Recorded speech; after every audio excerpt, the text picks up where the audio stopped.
जय श्री जगन्नाथ। जय पंचसखा। आपण मानकु स्वामी आनंदराज चैनल को स्वागत जनाउछि एवं आज गोटे गुरुत्वपूर्ण विषय रे आलोचना करिवा। वर्तमान साधु बा जो बाबा परंपरा ताकू नहीं करी जनमानस रे गोटे विवादीय कथाटे उठुछि। से कथा उठिबार यथार्थता आपण माने जानती, विशेषता को आलोचना करबा आवश्यकता नहीं। रावण जेमिति साधु वेशरे छद्मरे माँ सीता ठाकुराणी को अपहरण कले एवं तांकर से साधुता भितरे राक्षस मानकर कथा, अपसंस्कृतिर कथा, व्यभिचार कथा, कपटतार कथा सबको घोड़े देले। माँ सीता ठाकुराणी बनरे एमती एक साधुंकर भिक्षा मागिबा घटना को आधार करी से तांको भिक्षा दबाको चाहिए। साधु भिक्षा बिना फेरी गले अमंगल एक कथा को तांकर गोटे धारणा है। से सुजोग नहीं करी एई धर्मीय भावनार दुर्बलता को आधार करी रावण माँ सीता ठाकुराणी को अपहरण करबा पई साधु वेश को धारण करथिले। सही परी ये तो त्रैतया जुगर कथा।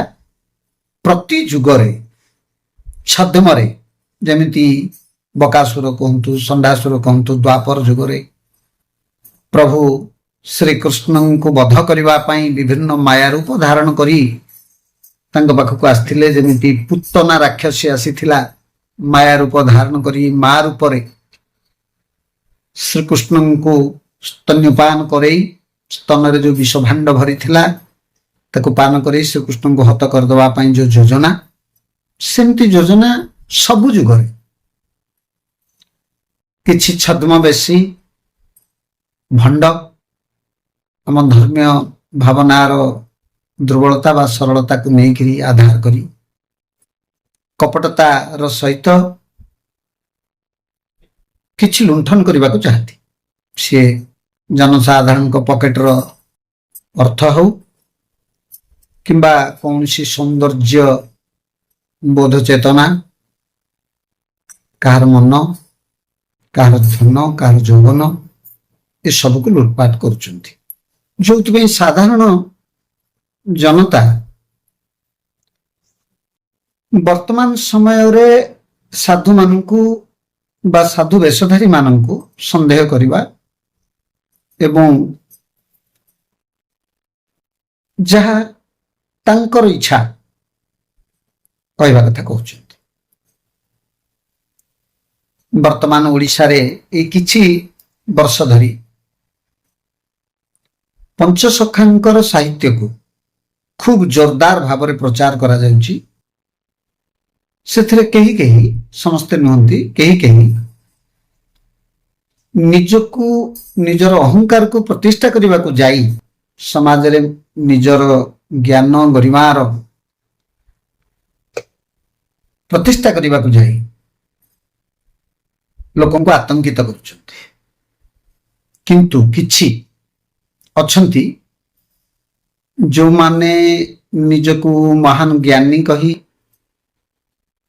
पंडित कही, साधु कही विभिन्न उपाय रे लोकों को फांकीबार लागिचंती। एटा हुए एथिपाई किछि व्यस्त विव्रत हबार नहीं। प्रति जुगरे प्रति घटनार एपरी किछि नकली अवस्था थाए। जेमिति साधु मानक भीतर किछि नकली साधु अछंती। भंड कहबार अर्थ हला या जे साधु न होई मध्य साधु परी रूपभेक करबा, आचरण करबा एवं एई ଲୋକଙ୍କର ସରଳତାକୁ ନେଇ ଲୋକଙ୍କ ଭିତରେ ଥିବା ଆଧ୍ୟାତ୍ମିକ ବିଶ୍ୱାସକୁ ଆଘାତ ଦେବାକୁ, ବିଶ୍ୱାସଘାତକତା କରିବାକୁ ପଛଉନାହାନ୍ତି। ସେଇମାନଙ୍କୁ ଆମେ ନକଲି କରୁଛୁ।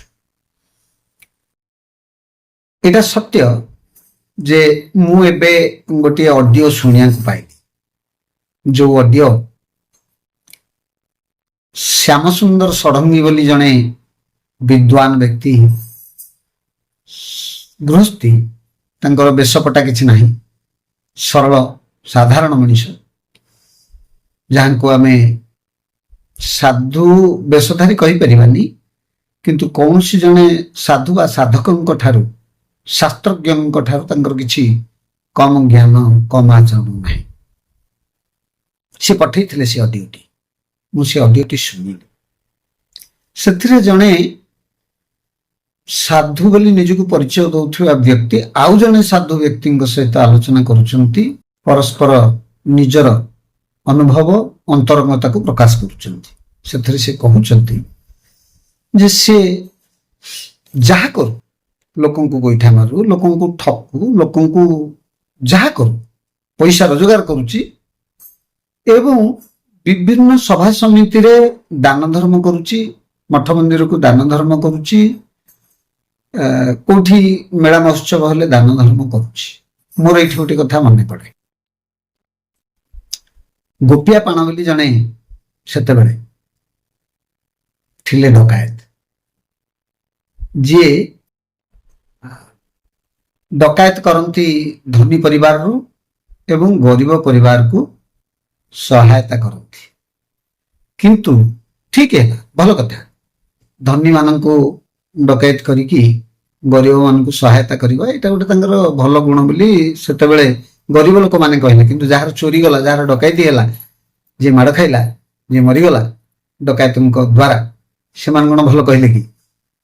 କିନ୍ତୁ ଯୋଉମାନେ ଉପକୃତ ହେଲେ ସେଇମାନେ ଗୋପିଆର ପ୍ରଶଂସା କଲେ।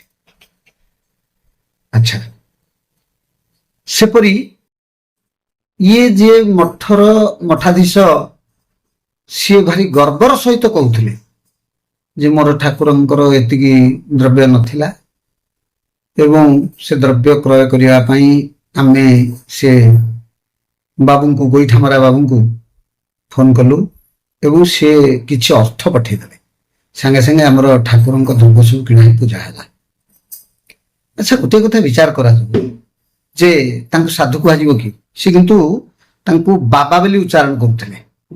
ତାଙ୍କ କଥାବାର୍ତ୍ତାରେ, ଅଡିଓରେ ଆମେ ଶୁଣିଲୁ, ସେ ତାଙ୍କୁ ବାବା ବୋଲି ଉଚ୍ଚାରଣ କରିକିରି ତାଙ୍କର ବନ୍ଧୁଙ୍କ ସହିତ ଆଲୋଚନା କରୁଥିଲେ। ହେଲା, ପ୍ରତ୍ୟେକ ବାବା ହେଇପାରିବେ, କାରଣ ଈଶ୍ୱର ସର୍ବଭୂତାନାଂ, ସମସ୍ତଙ୍କ ଦେହରେ ଶିବ ଅଛନ୍ତି ଏବଂ ଆତ୍ମା ଯେହେତୁ ସମସ୍ତଙ୍କ ପାଖରେ ବିଦ୍ୟମାନ, ପ୍ରଭୁ ଶ୍ରୀ ଜଗନ୍ନାଥ ବିଦ୍ୟମାନ, ସମସ୍ତଙ୍କୁ ବାବା କୁହାଯାଇ ପାରିବ, ସମସ୍ତଙ୍କୁ ସମ୍ମାନ କରାଯାଇପାରିବ। କିନ୍ତୁ ଯିଏ ଅନୈତିକ ଉପାୟରେ, ଛଳନାରେ ଲୋକଙ୍କ ଠାରୁ ଅର୍ଥ ଲୁଟି ମଠ ମନ୍ଦିରକୁ ଦାନ କରୁଛନ୍ତି, ତାଙ୍କୁ ସାଧୁ କୁହାଯାଇ ପାରିବ କି? ସେ ସାଧୁ ହେଇପାରିବେ କି? ତାଙ୍କର କିଛି ସାଧୁତା ଅଛି କି? ଭାରତବର୍ଷ ସର୍ବଧର୍ମ ସମନ୍ୱୟର ଗୋଟିଏ ବ୍ୟବସ୍ଥା ଥିବାରୁ ଆମ ସମ୍ବିଧାନ ଭିତରେ ଯିଏ ଯୋଉ ଧର୍ମ ପାଳନ କରୁଛନ୍ତି, ଯିଏ ଯାହା ପ୍ରଚାର କରୁଛନ୍ତି, ତାଙ୍କ ଉପରେ ବିଶେଷ କିଛି କଟକଣା ନାହିଁ, ବିଶେଷ କିଛି କଥା କହିବାର ନାହିଁ, ତେଣୁ କୁହାଯାଇ ପାରୁନାହିଁ। କଥାଟା ଏଇଆ। କିନ୍ତୁ ସେ ନିଜେ ଜାଣନ୍ତି, ଯିଏ ଏହି କର୍ମ ଗୁଡିକ କରୁଛନ୍ତି, ସେ ନିଜେ ଜାଣନ୍ତି ସେ କେତେ ଠିକ କରୁଛନ୍ତି, କେତେ ଭୁଲ କରୁଛନ୍ତି। ଏବଂ ଯିଏ ମଠଟିଏ କରିଛନ୍ତି, ତାଙ୍କର ମୂଳ ଧର୍ମ ହେଲା ଭିକ୍ଷା କରିବା। ମୁଁ ଏଇଠି ଆପଣଙ୍କୁ ଗୋଟିଏ ଛୋଟିଆ କାହାଣୀ କହୁଛି, କାରଣ ଶ୍ୟାମ ଷଡଙ୍ଗୀ ଜଣେ, ମୁଁ ତାଙ୍କୁ ଯାହା ଜାଣିଛି, ତାଙ୍କ ସାଙ୍ଗରେ କଥାବାର୍ତ୍ତା କରିକି, ସେ ଜଣେ ଶାସ୍ତ୍ରଜ୍ଞ, ଏତେ ମନେ ରଖିଛନ୍ତି, ଏତେ ପଢିଛନ୍ତି, ଏତେ ଜାଣିଛନ୍ତି, ଯଦି ବାସ୍ତବରେ ତାଙ୍କର ସେ ଜ୍ଞାନକୁ ପ୍ରଚାର ପ୍ରସାର କରିବେ, ବହୁ ଲୋକ ତାଙ୍କଠୁ କିଛି ଶାସ୍ତ୍ର ଜ୍ଞାନ ପ୍ରାପ୍ତ ହେବେ। ତାଙ୍କୁ ଆଘାତ ହେଲା ପରି କିଛି କଥା କୁହାଯାଇଥିବାରୁ ସେ ଅଡିଓଟିକୁ ପଠେଇଥିଲେ। ମୁଁ ଏଠି ଆପଣଙ୍କୁ ଗୋଟେ ଉଦାହରଣ ଦଉଛି। ସାଧୁ କେମିତି ତାର ମଠ ଚଳାଏ। ରାମଦାସ ସିଏ ଜଣେ ମହାନ ସାଧୁ, ଆପଣମାନେ ସମସ୍ତେ ଜାଣନ୍ତି ରାମଦାସଙ୍କୁ। ରାମଦାସ ଗଲେ ଭିକ୍ଷା କରି, ପ୍ରତିଦିନ ତାଙ୍କର ମଠ ଚଳେଇବା ପାଇଁ ଭିକ୍ଷା ବୃତ୍ତି ହେଉଛି ପ୍ରଥମ କର୍ମ। ଏବଂ 7ଟି ଦ୍ୱାର ବ୍ୟତୀତ ସେ 8ମ ଦ୍ୱାର ଚଢ଼ନ୍ତି ନାହିଁ। ଦାଣ୍ଡରେ ଠିଆ ହେବେ, ଦାଣ୍ଡ ଦ୍ୱାର ପୂର୍ବରୁ ପାହାଚ ଚଢ଼ିବେନି, ଦାଣ୍ଡରେ ଧର୍ମ ଦାଣ୍ଡରେ ଠିଆ ହେବେ। କାରଣ ଚାଳ ଯୋଉ ବାଉଁଶ ଗଣ୍ଠି ତା ତଳେ ଠିଆ ହେଇ ଭିକ୍ଷା ଗ୍ରହଣ କରନ୍ତିନି ସାଧୁମାନେ। ତେଣୁ ଧର୍ମ ଦାଣ୍ଡରେ ଠିଆ ହେବେ, ମା ବୋଲି ସମ୍ବୋଧନ କରିବେ, ମା କିଛି ଶୀତଳ ମିଳୁ ବୋଲି କହିବେ ବା ଭିକ୍ଷା। ସେ ଶୀତଳ କଣ ହୁଏ?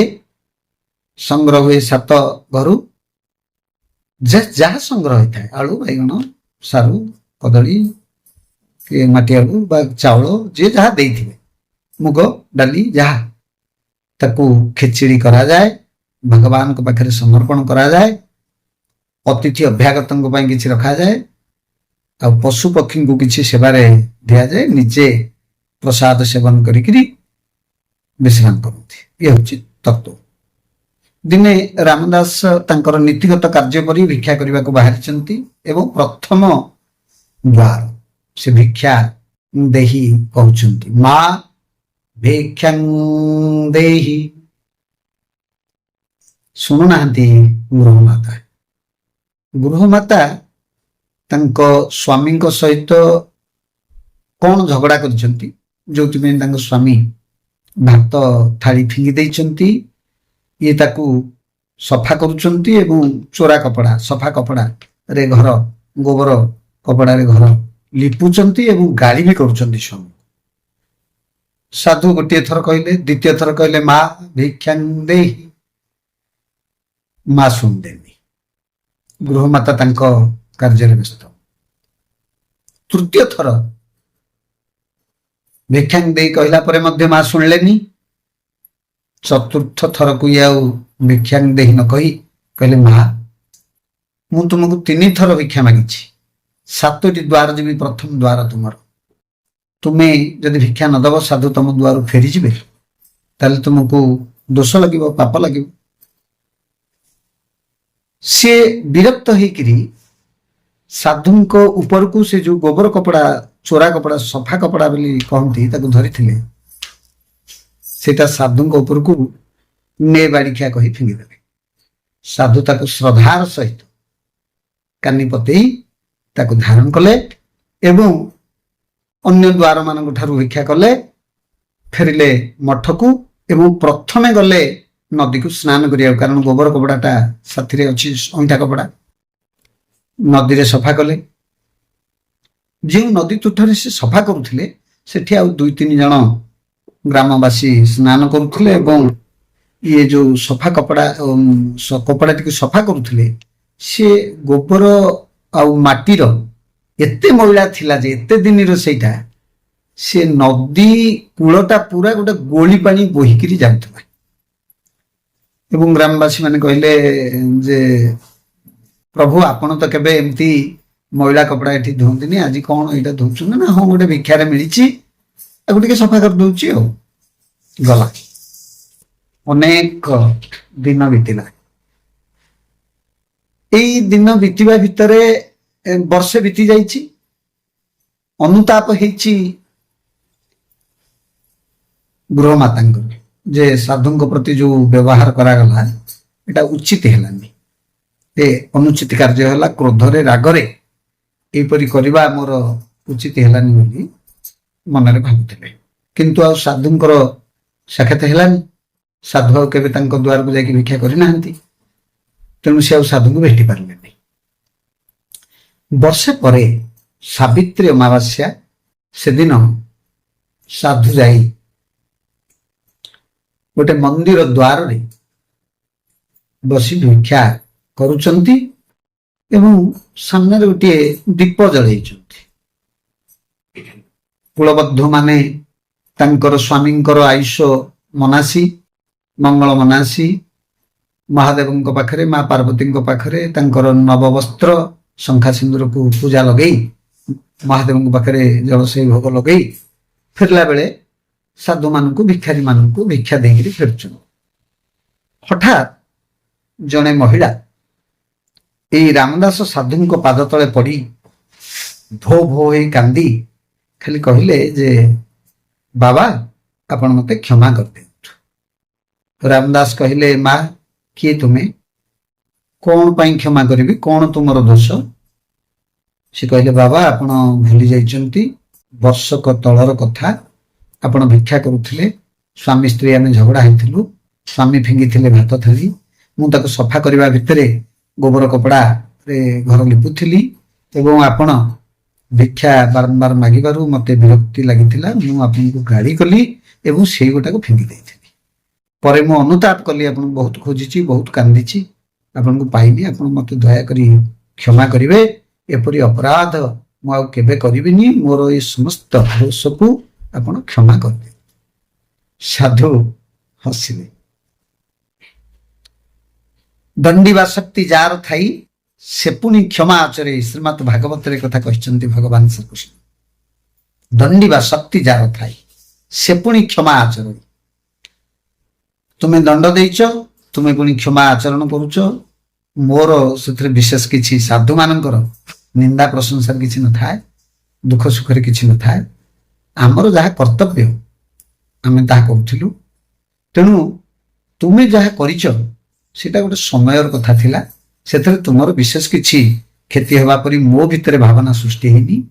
ଏବଂ ତୁମେ ଯୋଉ ଭିକ୍ଷା ଦେଲ ତୁମେ ଭାବୁଛ ଯେ ତାହା ଭୁଲ ହେଲା ବୋଲି, କିନ୍ତୁ ମୋ ଭାବନାରେ ସେ କେବଳ ତ ଭିକ୍ଷା ନୁହଁ, ଅନ୍ୟମାନେ ଯାହା ତଣ୍ଡୁଳ ଦିଅନ୍ତି, ଅକ୍ଷତ ତଣ୍ଡୁଳ ବା ଚାଉଳ, ପରିବା ପତ୍ର କିଛି ଦିଅନ୍ତି, ଫଳମୂଳ ଦିଅନ୍ତି ସାଧୁଙ୍କୁ ଭିକ୍ଷା, ସେ ଭିକ୍ଷା ସେଇଦିନ ସରିଯାଏ। କିନ୍ତୁ ତୁମେ ଯୋଉ ଭିକ୍ଷା ଦେଲ ଇଏ ବର୍ଷ ବର୍ଷ ଧରି ସଂରକ୍ଷିତ ରହିଛି ଏବଂ କେବଳ ମୋର ନୁହଁ ଜଗତର ମଙ୍ଗଳ କରୁଛି। କଣ ପ୍ରଭୁ, କଣ ଘଟଣା? ନା ଦେଖ, ତୁମ ସାମ୍ନାରେ ଜଳୁଥିବା ଦୀପଟି ତୁମେ ଫିଙ୍ଗିଥିବା କପଡାରେ ତାକୁ ମୁଁ ସଫା କରି ବଳିତା କରିଥିଲି, ସେଇ ବଳିତାକୁ ସେ ଘିଅ ଦୀପରେ ପକେଇକି ଜଳଉଛି। ତୁମରି ସେଇ କପଡାର ବଳିତା ଆଜି ସମଗ୍ର ସମାଜକୁ ଆଲୋକିତ କରୁଛି। ତେଣୁ ତୁମକୁ ମୁଁ ବିଶେଷ କିଛି ଏ ବାବଦରେ କହିବାକୁ ଚାହୁଁନି। ଏ କଥାଟା କହିବାର ଯଥାର୍ଥତା ଏହା ଯେ ଯୋଉମାନେ ସାଧୁ ସେମାନଙ୍କର କେବଳ ବେଶପଟାରେ ନୁହେଁ ଆଚରଣରେ ପ୍ରକାଶ ପାଏ ସାଧୁ। କାରଣ ସାଧୁ ଏକ ଅବସ୍ଥା, ଗୁରୁ ଏକ ତତ୍ଵ। ଗୁରୁ କୌଣସି ବ୍ୟକ୍ତି ନୁହନ୍ତି। ସାଧୁ ଗୋଟେ ଅବସ୍ଥା ସୃଷ୍ଟି ନହେଲେ କେବଳ ବେଶପଟା ବଜାରରେ ମିଳୁଥିବା ଗେରୁଆ ବସ୍ତ୍ର ପିନ୍ଧି ତିଳକ ଚୈତନ କରି ମାଳ ପକେଇ କେହି ସାଧୁ ହୁଅନ୍ତି। ସାଧୁ ହବା ପାଇଁ ସାଧନା କରିବାକୁ ପଡେ, ସାଧୁ ହବା ପାଇଁ ତ୍ୟାଗ କରିବାକୁ ପଡେ, ସାଧୁ ହବା ପାଇଁ ପ୍ରତ୍ୟାହାର କରିବାକୁ ପଡେ, ସାଧୁ ହବାକୁ ହେଲେ ଖଣ୍ଡା ଧାରରେ ଚାଲିବାକୁ ପଡେ, ସାଧୁ ହବାକୁ ହେଲେ ସତ୍ୟକୁ ଗୋଳାମାଳ କରିବାକୁ ପଡେ। ଏ ହେଉଛି ସାଧୁତାର କଥା। କିନ୍ତୁ ଯେଉଁମାନେ ଏହିପରି ଅସତ କାର୍ଯ୍ୟକୁ ସମର୍ଥନ କରୁଛନ୍ତି ମଠ ଚଳାଇବା ପାଇଁ, ସେମାନେ ଚଳାନ୍ତୁ, ତାଙ୍କ କର୍ମଫଳ ସେମାନେ ଭୋଗିବେ, ତାଙ୍କୁ ବିଶେଷ କିଛି କହିବାକୁ ପଡିବନି। ଯିଏ ଅସତ କାର୍ଯ୍ୟ କରୁଛି ତାକୁ ବିରୋଧ କରିବାର କାର୍ଯ୍ୟ କରିବା କଥା, କିନ୍ତୁ ଯଦି କରି ହଉନି, ବଳ ସେତିକି ନାହିଁ, ଆମେ ତାଙ୍କ ବିଷୟରେ କିଛି ନ ଭାବି ନିରବତା ରକ୍ଷା କରନ୍ତୁ। ଜୀବନରେ କର୍ମ ନିଶ୍ଚିତ ତୁମକୁ ତୁମ ଫଳ ଫେରେଇବ, ଆଜି ନହେଲେ ମଧ୍ୟ କାଲି। କାରଣ ଶ୍ରୀମଦ୍ ଭଗବତ ଗୀତା କଥା କହିଛନ୍ତି 2ୟ ଅଧ୍ୟାୟରେ ଯେ ଇଷ୍ଟ କର୍ମ, ଅନିଷ୍ଟ କର୍ମ ଏବଂ ମିଶ୍ରିତ କର୍ମ ଫଳ, ଇଷ୍ଟ କର୍ମ, ଅନିଷ୍ଟ କର୍ମ ଏବଂ ମିଶ୍ରିତ କର୍ମ ଫଳ ତୁମକୁ ଭୋଗ କରିବାକୁ ପଡିବ। ତୁମେ ଯଦି ଭଲ କରିଛ ଇଷ୍ଟ କର୍ମ ଫଳ ପାଇବ, ଅନିଷ୍ଟ କର୍ମ କରିଛ ଅନିଷ୍ଟ କର୍ମ ଫଳ ପାଇବ, ଯଦି ମିଶ୍ରିତ କର୍ମ କରିଛ ତେବେ ମିଶ୍ରିତ କର୍ମ ଫଳ ନିଶ୍ଚୟ ତୁମେ ପାଇବ। ଏଇଠି ମୋର ଆଉ ଗୋଟେ କଥା ମନେ ପଡୁଛି ଯେ ଜଣେ ସାଧବ ବ୍ୟବସାୟୀ ନଦୀ ଘାଟରେ ତାଙ୍କର ବୋଇତକୁ ଲଗେଇ ଯେତେବେଳେ ନଦୀ ଘାଟରେ ଗଢି ଉଠିଥିବା ଗୋଟିଏ ହାଟ ଭିତରକୁ ପ୍ରବେଶ କରିଛନ୍ତି, ଦେଖିଛନ୍ତି 2ଟି ଶୁଆ, ଜଣେ ଶୁଆ ବିକ୍ରେତା ବିକ୍ରି କରୁଛନ୍ତି। ଇଏ ତାଙ୍କର ସହଯୋଗୀଙ୍କୁ ପଠେଇଲେ ଯେ ବୁଝି ଆସ ଶୁଆର ଦର କଣ। ସେ ବୁଝିକି ଆସିକି କହିଲେ ଯେ ଆଜ୍ଞା ଗୋଟିଏ ଶୁଆର ମୂଲ୍ୟ 500 ମୁଦ୍ରା ଏବଂ ଅନ୍ୟ ଗୋଟିଏ ଶୁଆର ମୂଲ୍ୟ ମାତ୍ର 50 ଗୋଟି ମୁଦ୍ରା। ନା ଏମିତି କ'ଣ? ନା ସବୁ ଏକା, କଥାବାର୍ତ୍ତା ଚାଲିଚଳନ ରୂପ ବେକ ସବ ସମାନ, ଛୋଟ ବଡ଼ କିଛି ନାହିଁ। କିନ୍ତୁ ତାଙ୍କର ଅର୍ଥର ତାରତମ୍ୟ ଏହା। ନା ତାହେଲେ ତୁମେ ଦୁଇଟି ଯାକ ଶୁଆ କିଣି ଆଣ। ଏ ଦୁଇଟି ଯାକ ଶୁଆ କିଣି ଆଣିଲେ ଏ ଦୁଇଟି ଯାକ ଶୁଆରୁ 500 ଟଙ୍କିଆ ଶୁଆକୁ ଜମିଦାର ଇଏ ତାଙ୍କର ଦରବାର ପାଖରେ, ଇଏ ସେତେବେଳେ ଗୋଟେ ପଡ଼ାର ଜମିଦାର ରାଜା, ଇଏ ତାଙ୍କର ଶୟନ କକ୍ଷ ପାଖରେ ବାହାରେ ଶୁଆଟିକୁ ପଞ୍ଜୁରୀରେ ଟଙ୍ଗେଇଲେ। ଭୋର ହେଲା, କାଉରାବିଲେ, ଶୁଆ ମଙ୍ଗଳା ଆଳତୀ କଲ। ହେ ସାଧବ ପୁତ୍ର, ହେ ଜମିଦାର, ହେ ଧର୍ମ ଅବତାର, ହେ ରାଜନ, ତୁମର କୋଟି ଆୟୁ ହଉ, ତୁମ ପ୍ରଜାମାନେ ସୁଖରେ ରୁହନ୍ତୁ, ତୁମ ଭୂମି ରାଜଭୂମି ଆନନ୍ଦମୟ ହଉ, ରାଜବାଟିରେ ନବପୁଷ୍ପ ନବପତ୍ର ସବୁ ଫୁଟି ଉଠନ୍ତୁ, ସମସ୍ତେ ସୁଖ ସମୃଦ୍ଧିରେ ରୁହନ୍ତୁ, ସମସ୍ତେ ଆରୋଗ୍ୟ ରୁହନ୍ତୁ, ତୁମ ଜନତା ତୁମ ପ୍ରଜାମାନେ ସୁଖୀ ହୁଅନ୍ତୁ, ତୁମ ଦେଶ ଆନନ୍ଦରେ ଯିବ। ଜମିଦାର ବହୁତ ଖୁସି ହେଲେ, କହିଲେ ବାଃ, 500 ଟଙ୍କା ଅପେକ୍ଷା 5000 5 ଲକ୍ଷ ଦେଲେ ବି ଏହାର ମୂଲ୍ୟ ଅମୂଲ୍ୟ, ଇଏ ଅମୂଲ୍ୟ ଶୁଆ। ପୁଣି ସେ ବିଚାର କଲେ, ତେବେ ଆର ଶୁଆଟି 50 ଟଙ୍କିଆ ଶୁଆଟିର ଗୁଣ କ'ଣ ଦେଖିବା। ଇଏ ଶୁଆଟିକି ବଦଳେଇକିରି ଆର ଶୁଆଟିକି 50 ଟଙ୍କିଆ ଶୁଆଟିକି ବାହାର ଗେଟ୍ ପାଖରେ ଟଙ୍ଗେଇଥିଲେ, ତାକୁ ଆଣିକି ନିଜ ଦରବାର ପାଖରେ ଟଙ୍ଗେଇଲେ, ଶୟନ କକ୍ଷ ପାଖରେ 50 ଟଙ୍କିଆ ଶୁଆକୁ 5 ଟଙ୍କିଆ ଶୁଆକୁ ଗେଟ୍ ପାଖରେ ଟଙ୍ଗେଇ ଦେଲେ। ପୁଣି ଜମିଦାର ଶୋଇଲେ, ପୁଣି ରାତି ପାଇଲା, କାଉରାବିଲା, ଇଏ 50 ଟଙ୍କିଆ ଶୁଆ ଆର ମଙ୍ଗଳା ଆଳତୀ କଲା। ହେ ପାପିଷ୍ଟ ଜମିଦାର, ତୁମେ ଲମ୍ପଟ, ତୁମେ ଦୁରାଚାରୀ, ତୁମେ ପାପୀ, ତୁମେ ମରିବ, ତୁମ କୁଳ ନାଶ ଯିବ, ତୁମ ବଂଶରେ କେହି ପାଣି ଦେବାକୁ ରହିବେନି, ତୁମ ରାଜ୍ୟରେ କେହି ଖାଇବାକୁ ପାଇବେନି, ମରୁଭୂମି ହବ, ମରୁଡ଼ି ହବ, ବାତ୍ୟା ବନ୍ୟା ହବ, ଏ ନାନା କଥା କହି ଗାଳିଗୁଲଜ କଲା। ଜମିଦାର ଶୁଣିକିରି କହିଲେ, ଆରେ ରେ ଇଏ କ'ଣ ଏମିତି ଆଚରଣ କରୁଛି, ଆକୁ ଶୁଳି ଦିଅ, ହତ୍ୟା କର। କଂସେଇକୁ ଡାକିକିରି ତାକୁ ହତ୍ୟା କରିବାକୁ ଦିଆଗଲା ଏବଂ କଂସେଇ ଯେତେବେଳେ ନେଇକିରି ପଞ୍ଜୁରୀ ସହ ଯାଉଛନ୍ତି, ଗେଟ୍ ପାରି ହେବା ପୂର୍ବରୁ ଗେଟ୍ ପାଖରେ 5 ଟଙ୍କିଆ ଶୁଆ ଟଙ୍ଗା ହେଇଛି। ସେତେବେଳେ ସେ 5 ଟଙ୍କିଆ ଶୁଆ ପଚାରୁଛି କଂସେଇକି, କୁଆଡ଼େ ନଉଛନ୍ତି ତାକୁ? ନା ରାଜାଙ୍କର ଆଦେଶ, ଏମିତି ଗାଳିଗୁଲଜ କରିଛି, ତାକୁ ହତ୍ୟା କରାଯିବ। ନା କି ଆଶ୍ଚର୍ଯ୍ୟ କଥା, କାହିଁକି ହତ୍ୟା କରିବେ? ତାର ଭୁଲ କ'ଣ? ନା ଆଉ ତାର ଭୁଲ ନୁହଁ, ସେ ଗାଳି କଲା, ଭୁଲଟା ତାର।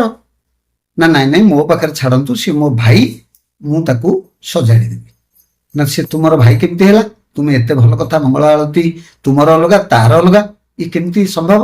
ନା ମୋ ମା 2ଟି ଅଣ୍ଡା ଦେଇଥିଲା ଗୋଟେ କୋରଡ଼ରେ, ଆମେ 2ଟି ଭାଇ ଜନ୍ମ ହେଇଥିଲୁ, ଜଣେ ଶୁଆ ଧରାଳି ଆମକୁ ପାଇଲେ ଏବଂ ସିଏ ମତେ ବିକ୍ରି କରିଦେଲେ, ଗୋଟେ ବାବାଜୀ ନେଇ ପାଳିଲେ, ତାକୁ ବିକ୍ରି କରିଦେଲେ, ଗୋଟେ ମୁସଲମାନ ଲୋକ ବିଧର୍ମୀ ଲୋକ ନେଇ ପାଳିଲେ ଏବଂ ସିଏ ବିଧର୍ମୀଙ୍କ ଘରେ ରହିଲା ପରେ ସେ ଛେଳି କାଟିଲା, ହାଣମାର କଲା, ମା ଭଉଣୀ ଗାଳିଗୁଲଜ କଲା, ପାପ ନିନ୍ଦା କଲା, ଏସବୁ କଥା ଗୁଡ଼ା ସେ ଶିଖିଲା। ସ୍ଥାନ କାଳ ପାତ୍ର ଅନୁସାରେ ତାର ଆଚରଣ, ତାର ସଂସ୍କାର ତିଆରି ହେଲା। ଦୋଷୀ କାହିଁ ସେ? ମୁଁ ବାବାଜୀ ପାଖରେ ରହିକିରି ମଙ୍ଗଳ ଆଳତୀ, ମୁଁ ଯାହା ମଙ୍ଗଳ ମନା ଆସିବା କଥା ତାହା ଶିଖିଲି। ତେଣୁ ଏଥିରେ ମୋର କିଛି ବାହାଦୁରୀ ନାହିଁ କି ତାର କିଛି ଅପରାଧ ନାହିଁ, ମୋ ପାଖେ ଛାଡ଼ିଦିଅ, ମୁଁ ତାକୁ ସଜାଡ଼ି ଦେବି। ସିଏ ତା ପାଖେ ଛାଡ଼ି ଦେଇକିରି ଗଲେ ଏବଂ ଇଏ ଯେତେ ଚେଷ୍ଟା କଲା ବଡ଼ ଭାଇ 5 ଟଙ୍କିଆ ଶୁଆ ତାକୁ ପରିବର୍ତ୍ତନ କରିବାକୁ, ତାର ପରିବର୍ତ୍ତନ ହେଲାନି। କାହିଁକି? ନା ଶ୍ରୀମଦ୍ ଭଗବତ ଗୀତା ଗୋଟିଏ କଥା କହିଛନ୍ତି, ଭଗବାନ ଯେ ଯଥା ପ୍ରପଦ୍ୟନ୍ତେ ତଦାମି ଭଜାମ୍ୟହମ୍, ଯିଏ ଯାହା ମାଗିବ ତାକୁ ମୁଁ ତାହା ହିଁ ଦେବି। ତେଣୁ ଏ ପରିବର୍ତ୍ତନ ହେବାକୁ ଚାହୁଁନି, କାରଣ ଇଏ ବୁଝେ ଆମେ ଯେମିତି ଗୁଟକା ଖାଉଛୁ, ଗୁଟକା ଉପରେ ଦେଖୁଛୁ ଯେ କ୍ୟାନ୍ସରର ଗୋଟେ ବିକୃତ ଛବି, ମୁହଁ ଘା ହେଇ ଛିଣ୍ଡି ଛାଣ୍ଡି ଯାଇଛି, ତାକୁ ଦେଖିକି ବି ଆମେ ଖାଉ। ସିଗାରେଟର ପ୍ୟାକେଟ ଉପରେ ଲେଖା ହେଇଛି smoking is injurious for health, ତାପରେ ବି ସେଥିରେ ଗୋଟେ କ୍ୟାନ୍ସର ରୋଗ, ମୁଖ କର୍କଟର ଗୋଟେ ବିକୃତ ଅବସ୍ଥା ଥାଇକିରି ଆମେ ଦେଖିକିରି ବି ସିଗାରେଟ ଟାଣୁଛୁ। ତେଣୁ ଆମେ ଜାଣିକିରି ପାପ କରୁଛୁ, ଜାଣିକିରି ଏସବୁ କଥା କରୁଥିବାରୁ, ଆମେ ପରିବର୍ତ୍ତନ ହେବାକୁ ଚାହୁଁନଥିବାରୁ ଆମେ ହଉନୁ। ତେଣୁ ଭଣ୍ଡ ବା ନକଲି ଯୁଗେ ଯୁଗେ ରହିବେ। ସେମାନଙ୍କ ପ୍ରତି ଭ୍ରୁକ୍ଷେପ ନ କରି ସେମାନେ ଧରା ପଡ଼ିଯିବେ। ବେଶୀ ଦିନ ତାଙ୍କର ଯାତ୍ରା ବେଶୀ ଦିନ ନୁହେଁ। ସମାଜରେ ସେମାନେ ଉଗ୍ର ରୂପ ଧାରଣ କରନ୍ତି। ତାଙ୍କ ପାଖରେ ଲୋକମାନେ ବୁଝି ନ ପାରିକିରି ଯେମିତି ମଧୁର ଭାଷା, ମଧୁର ଧ୍ୱନି, ନାଗେଶ୍ୱରୀ ବଜେଇକିରି କେଳା ସାପକୁ ଧରେ ଏବଂ ଧରି ସାରିଲେ ତା ବିଷ ଦାନ୍ତ ଟିକେ ଭାଙ୍ଗି ଦେଇ ସମାଜରେ ବେପାର କରିକିରି ତା ପେଟ ପୋଷେ। ସେମିତି ଦଳେ ଅଛନ୍ତି, ଏ କଥା କରୁଛନ୍ତି ମଧୁର ଭାଷା କହିକିରି। ତାଙ୍କ ପ୍ରତି ଭ୍ରୁକ୍ଷେପ ନ କରି ଆଗକୁ ବଢ଼ନ୍ତୁ। ଜୟ ଶ୍ରୀ ଜଗନ୍ନାଥ, ଜୟ ପଞ୍ଚଶଖା।